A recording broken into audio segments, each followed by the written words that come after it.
Ito ang tamang paraan sa pagluluto ng isda para sa fish Shanghai.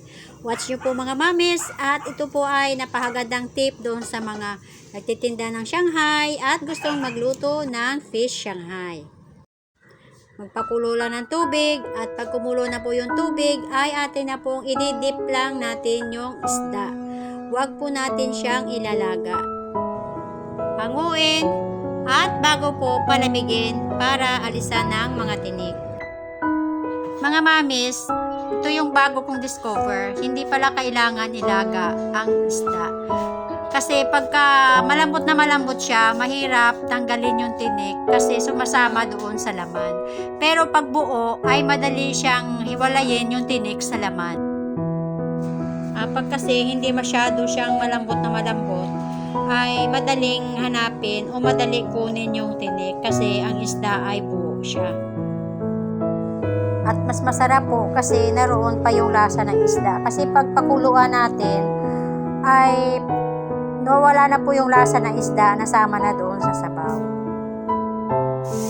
Igisa, sibuyas at bawang, at atin po siya ang titimplahan.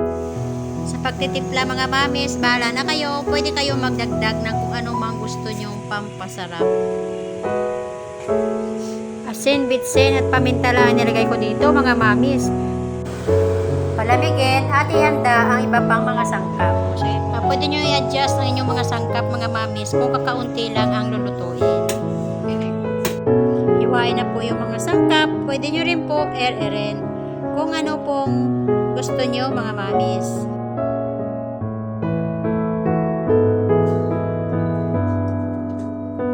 Pagsamahin na po ang mga gulay at saka ilagay po siya sa isda. Saka haluin ang haluin hanggang mag-mix na po sila lahat.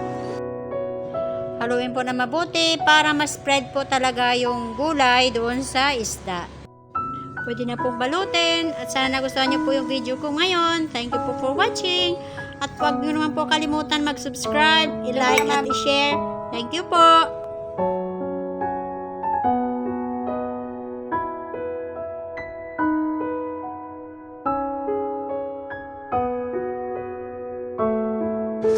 Maraming salamat po sa nag-subscribe sa akin. That's all. Hanggang sa susunod ko po mga videos. Thank you po.